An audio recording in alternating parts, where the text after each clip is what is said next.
Selamat datang di channel Dengarkan Firman Tuhan. Di sini, setiap pagi kita dibimbing oleh sabda yang hidup untuk menguatkan hati dan menuntun langkah. Lukas bab 24 ayat 13 sampai dengan 35. Pada hari itu juga dua orang dari murid-murid Yesus pergi ke sebuah kampung bernama Emmaus yang terletak kira-kira 7 mil jauhnya dari Yerusalem, dan mereka bercakap-cakap tentang segala sesuatu yang telah terjadi. Ketika mereka sedang bercakap-cakap dan bertukar pikiran, datanglah Yesus sendiri mendekati mereka, lalu berjalan bersama-sama dengan mereka. Tetapi ada sesuatu yang menghalangi mata mereka, sehingga mereka tidak dapat mengenal Dia.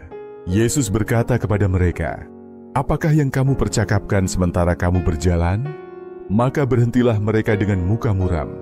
Seorang dari mereka, namanya Kleopas, menjawabnya, "Adakah engkau satu-satunya orang asing di Yerusalem yang tidak tahu apa yang terjadi di situ pada hari-hari belakangan ini?" Katanya kepada mereka, "Apakah itu?" Jawab mereka, "Apa yang terjadi dengan Yesus orang Nazaret? Dia adalah seorang nabi yang berkuasa dalam pekerjaan dan perkataan di hadapan Allah dan di depan seluruh bangsa kami. Tetapi imam-imam kepala dan pemimpin-pemimpin kami telah menyerahkan Dia untuk dihukum mati dan mereka telah menyalibkannya. Padahal kami dahulu mengharapkan bahwa Dialah yang datang untuk membebaskan bangsa Israel. Tetapi sementara itu telah lewat 3 hari sejak semuanya itu terjadi. Tetapi beberapa perempuan dari kalangan kami telah mengejutkan kami. Pagi-pagi buta mereka telah pergi ke kubur dan tidak menemukan mayatnya. Lalu mereka datang dengan berita bahwa telah kelihatan kepada mereka malaikat-malaikat yang mengatakan bahwa Ia hidup.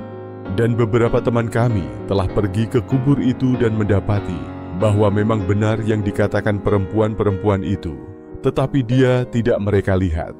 Lalu Ia berkata kepada mereka, "Hai kamu orang bodoh, betapa lambannya hatimu, sehingga kamu tidak percaya segala sesuatu yang telah dikatakan para nabi. Bukankah Mesias harus menderita semuanya itu untuk masuk ke dalam kemuliaannya?" Lalu Ia menjelaskan kepada mereka apa yang tertulis tentang Dia dalam seluruh kitab suci, mulai dari kitab-kitab Musa dan segala kitab nabi-nabi. Mereka mendekati kampung yang mereka tuju. Lalu Ia berbuat seolah-olah hendak meneruskan perjalanannya.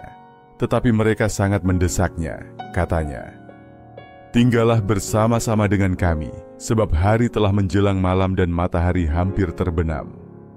Lalu masuklah Ia untuk tinggal bersama-sama dengan mereka.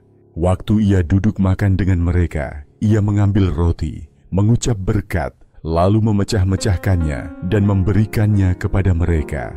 Ketika itu terbukalah mata mereka dan mereka pun mengenal Dia, tetapi Ia lenyap dari tengah-tengah mereka. Kata mereka seorang kepada yang lain, "Bukankah hati kita berkobar-kobar ketika Ia berbicara dengan kita di tengah jalan dan ketika Ia menerangkan kitab suci kepada kita?" Lalu bangunlah mereka dan terus kembali ke Yerusalem. Di situ mereka mendapati ke-11 murid itu. Mereka sedang berkumpul bersama-sama dengan teman-teman mereka. Kata mereka itu, "Sesungguhnya Tuhan telah bangkit dan telah menampakkan diri kepada Simon." Lalu kedua orang itu pun menceritakan apa yang terjadi di tengah jalan dan bagaimana mereka mengenal Dia pada waktu Ia memecah-mecahkan roti.